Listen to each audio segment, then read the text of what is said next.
तो दोस्तों कल आरबीआई 2026 का फेज 2 एग्जाम हो गया है और इस एग्जाम को देखने के बाद कुछ बहुत इंपॉर्टेंट लर्निंग्स हैं जो कि आरबीआई के 2027 एस्पिरेंट्स को सीखनी चाहिए। आज की वीडियो में दोस्तों मैं 5 बड़ी लर्निंग्स की बात करूंगा जो कि आपके लिए बहुत इंपॉर्टेंट है actually. And don't take this video for granted, don't take this session for granted. आपके लिए ये बहुत इंपॉर्टेंट है क्योंकि मुझे पता है आप लोग जो है अभी जो है मौज ले रहे होंगे। फिर जब नोटिफिकेशन आएगा then you will try, then you will keep on searching the stuff, then you will get anxious. तो अभी से जो जो चीजें आप लोगों को धीरे धीरे करके बताई जा रही है उसके ऊपर फोकस करिए। और उसमें से सबसे इंपॉर्टेंट चीज दोस्तों आज वाली है, जो आरबीआई 2026 का पेपर हुआ है फेज 2 का, उससे हमें क्या क्या सीखे मिलती है, क्या क्या लर्निंग्स मिलती है। तो चलिए स्टार्ट करते हैं दोस्तों। सबसे पहली और सबसे बड़ी लर्निंग जो है दोस्तों वो तो ये है कि do not take the RBI grade B exam for granted my dear friends. इस बार क्या हुआ, आरबीआई का जो 2026 का और 2025 का फॉर दैट मैटर 2025 का जो आरबीआई का फेज 1 का पेपर था, that was quite easier as compared to 2021, 22, 23 and 24। 2026 examination phase 1 also, ठीक है, it was even more, it was even easier than 2025 phase 1। ये उससे भी ज्यादा इजी था, है ना। तो अब स्टूडेंट्स को ये लगा कि ठीक है आरबीआई के एग्जाम का यही लेवल है, आरबीआई के एग्जाम का यही लेवल है ना। लेकिन दोस्तों ये मत भूलना कि ये जो फेज 1 का एग्जामिनेशन है that is just an elimination round, that is just an elimination round, right. लेकिन जो असली गेम होता है वो तो फेज 2 में होता है।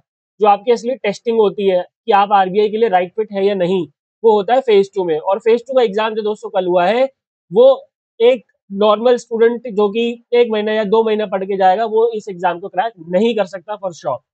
स्पेशली जो हमने एफएम का पेपर देखा, स्पेशली फाइनेंस का जो पेपर देखा, इतना लेंदी था। न्यूमेरिकल बेस्ड क्वेश्चन थे, बैलेंस शीट बेस्ड क्वेश्चन थे, है ना, रेशियो एनालिसिस के क्वेश्चन थे। तो वो एक ऐसा स्टूडेंट जो कि फेज 1 के क्रैक करने के बाद जिसने पढ़ाई करी है वो इस एग्जाम को क्रैक नहीं कर सकता, दैट इज फॉर श्योर। तो don't take this RBI grade B examination for granted. ये देख के कि जो फेज 1 का पेपर है वो तो आसान है, तो फेज 2 का भी ऐसे ही आएगा। और मैं आपको एक बात और बता दूं, जो फेज 2 क्लियर करने के बाद इंटरव्यू में पहुंचेंगे भाई साहब, इंटरव्यू में तो और ज्यादा खतरनाक चीजें हो जाती हैं। इंटरव्यू में आपकी पूरी पर्सनालिटी चेक होती है, 20-25 मिनट में आप लोगों का इंटरव्यू चलेगा, है ना। और अगर आपको लगता है कि आप बिना finance, management, economics, Indian economy, global economy and everything around you के की जानकारी के बिना आप इंटरव्यू पैनल के सामने जाएंगे, भाई साहब दंगा करके भगाते हैं वो वहां से। Not in obviously literal sense but बहुत ही ज्यादा ग्रिलिंग हो जाती है, ठीक है जी। तो do not take this exam for granted. दूसरी और बहुत ही इंपॉर्टेंट दोस्तों जो सीख हमें मिलती है इस एग्जाम से, फेज 2 के एग्जाम से, वो है do not avoid ESI static. ESI static बहुत सारे स्टूडेंट्स जो अपने आप को ओवर स्मार्ट समझते हैं या फिर कोई उनको गलत गाइड करता है, आई डोंट नो, वो क्या करते हैं ईएसआई स्टैटिक के बारे में, ईएसआई स्टैटिक को कंप्लीटली इग्नोर कर देते हैं कि छोड़ो यार ईएसआई स्टैटिक से तो कुछ आता नहीं है, I will focus on PIB government scheme, तो उससे हमारा काम बन जाएगा। इनफैक्ट इस बार तो ये भी हुआ कि कुछ लोगों ने पीआईबी को भी इग्नोर कर दिया। उन्हें लगा कि फेज 1 में पीआईबी से कुछ नहीं आएगा, लेकिन फेज 2 में तो बेटा, तो फेज 1 में कुछ नहीं आया तो फेज 2 में भी नहीं आएगा, लेकिन ऐसा दोस्तों नहीं हुआ। तो अभी जो पॉइंट है वो ये है कि आपको ईएसआई स्टैटिक को अवॉइड नहीं करना है, because there were 6 to 7 questions directly from ESI static portion. ESI static portion से 6-7 क्वेश्चन थे डायरेक्टली, जिसमें से एक क्वेश्चन एफआरबी मैथ पे था, एक क्वेश्चन बैलेंस ऑफ पेमेंट पे था, एक क्वेश्चन यूनियन बजट पे था। बहुत सारे क्वेश्चन, कम से कम 6 से 7 क्वेश्चन 1 मार्कर में ईएसआई स्टैटिक से आए थे दोस्तों। तो don't you dare to avoid ESI static now. And I am very happy कि जो मैं सब्जेक्ट पढ़ाता हूँ स्टैटिक, उसकी अब जो है वेटेज बढ़ गई है। ऑल्दो मैं पीआईबी और गवर्नमेंट स्कीम्स भी पढ़ाता हूँ, लेकिन अब ईएसआई स्टैटिक में आई am very happy that students will will attend the classes, क्योंकि ईएसआई स्टैटिक की क्लास में कोई आता ही नहीं था। बट नाउ 2027 बैच में definitely they will attend it. अगर नहीं करेंगे तो फिर उनका रिजल्ट अभी उनके सामने ही है।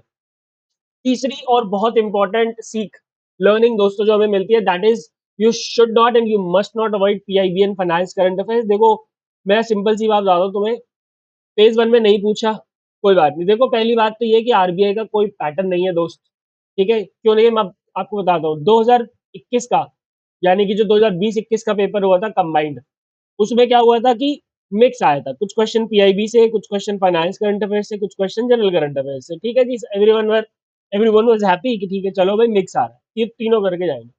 2022 में क्या हुआ, 2022 में भाई इन्होंने क्या करा, पूरा का पूरा क्वेश्चन पेपर जो था वो गवर्नमेंट स्कीम्स में कन्वर्ट कर दिया, फेज 1 का गवर्नमेंट स्कीम और पीआईबी, ठीक है।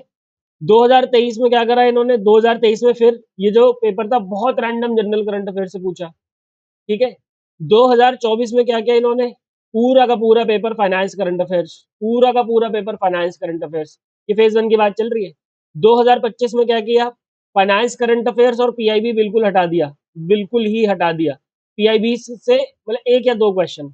2026 में क्या किया, जनरल करंट अफेयर्स पूरा, जनरल जनरल करंट अफेयर्स पूरा, पीआईबी से केवल 8 से 10 क्वेश्चन, 8 से 10 क्वेश्चन पीआईबी से, कुछ क्वेश्चन स्टैटिक से, हिस्ट्री ज्योग्राफी टाइप की चीजों से, और फाइनेंस करंट अफेयर से बिल्कुल भी नहीं। तो जब कोई पैटर्न है नहीं, ठीक है जी, तो आप ये कैसे कह सकते हो कि अगली बार पीआईबी और फाइनेंस करंट अफेयर से क्वेश्चन नहीं आएंगे फेज 1 में? ये कैसे कह सकते हो? पहली चीज तो फेज 1 के लिए भी करना है, ये एक तो इससे हो गया क्लियर। दूसरी चीज, चलो अगर फेज 1 में नहीं आया तो ये तुम्हारे पास किस बात की गारंटी है कि फेज 2 में भी नहीं आएगा भाई? अरे है क्या, जैसे कि इस बार हुआ, पीआईबी से बहुत सारे क्वेश्चन डायरेक्टली फंसे थे ईएसआई में। और मेरे दोस्त, अगर आप पीआईबी नहीं करोगे, पीआईबी नहीं करोगे तो जो ईएसआई में स्कीम्स के क्वेश्चन आते हैं वो कैसे करोगे? How will you do that? अब आप कहोगे सर गवर्नमेंट स्कीम तो स्टैटिक आती है। जी हाँ, स्टैटिक आती है, लेकिन स्कीम्स इन न्यूज भी तो आती है, उसके लिए कहाँ से पढ़ोगे? पीआईबी से तो पढ़ोगे।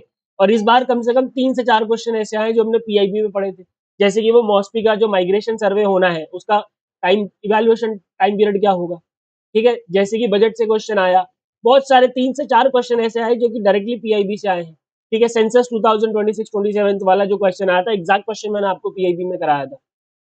अरे सिमिलरली फाइनेंस करंट अफेयर्स, भाई साहब नोटिफिकेशन से क्वेश्चन आए डायरेक्ट फाइनेंस के पेपर में जो ऑब्जेक्टिव वाला है, तो क्यों नहीं करके जाओगे? तो don't you dare to avoid PIB and finance current affairs my dear friends. और चौथी लर्निंग जो हमें मिलती है, get ready for more numericals in finance. क्यों? क्योंकि 2025 में 1 से 2 न्यूमेरिकल, इस बार 5 से 6 न्यूमेरिकल, और हो सकता है कि अगली बार उससे ज्यादा हो, इफ नॉट ज्यादा, लेकिन न्यूमेरिकल देने का उनका प्रोग्राम अब बन चुका है। And they will consistently provide you numerical question in the examination. Why? Because इस बार एक चेंज और देखने को मिला था, the calculator was available on the screen. वरना आरबीआई के पेपर में कैलकुलेटर नहीं होता है, चाहे फेज 2 हो या फेज 1 हो, लेकिन इस बार हमने देखा कि कैलकुलेटर जो था वो अवेलेबल था ऑन स्क्रीन। तो इसका मतलब न्यूमेरिकल देने के उनका प्रोग्राम बन चुका है, ठीक है। और बहुत ज्यादा डिफिकल्ट न्यूमेरिकल नहीं होते हैं, ट्रस्ट मी। लेकिन अगर आप बेसिक पढ़ के जाओगे, अब आपको ये लगेगा कि सर हम तो साइंस बैकग्राउंड से, हमसे बैलेंस शीट करवा रहा है आरबीआई। देखो यार, एक बात बताओ, कल को जब आप आरबीआई जाओगे और आप किसी बैंक के सुपरविजन पे गए हो, तो उसकी बैलेंस शीट तो चेक करोगे ना यार। अरे करोगे कि नहीं करोगे? तो भाई जब करोगे तो आज बैलेंस शीट पढ़ना सीख लो। तो this is the training, this is the training actually, RBI is testing you for your job already, ठीक है। और ये बहुत ज्यादा डिफिकल्ट नहीं हुए हैं न्यूमेरिकल्स, ठीक है। अगर आपके बेसिक अंडरस्टैंडिंग है of the financial statement, financial accounting, तो आपका काम बन जाए, ठीक है। And last but not the least my dear friends, the very important learning is that you don't forget to enroll in the exam norms RBI 2027 course, because इस साल जो हमने फेज 2 में परफॉर्म किया है दोस्तों, that is incredible, that is incredible. बहुत सारे स्टूडेंट्स के हमारे पास फीडबैक ऑलरेडी आ चुके हैं कि पेपर उन्होंने जो हमने बताया, जैसे बताया उन्होंने वो किया, और एग्जाम में उनको बहुत अच्छा अटेम्प्ट हुआ है, ठीक है जी। मॉक टेस्ट से कई क्वेश्चन डायरेक्ट फंसे हैं, चाहे वो डिस्क्रिप्टिव हो, चाहे वो ऑब्जेक्टिव हो। और जो इस कोर्स के फीचर्स हैं दोस्तों, वो आपको कहीं भी नहीं मिलेंगे। If you want to get the details of this particular course, just go to the description, you can call on the number, you can drop the email, you can also watch the demo classes. तो ये थी दोस्तों 4-5 learnings, ठीक है, जो कि हमें RBI grade B 2027 के लिए मिलती हैं। If you want to join the telegram channel, this is the QR code, and do not forget to subscribe to this channel. Thank you very much, goodbye, take care, and God bless.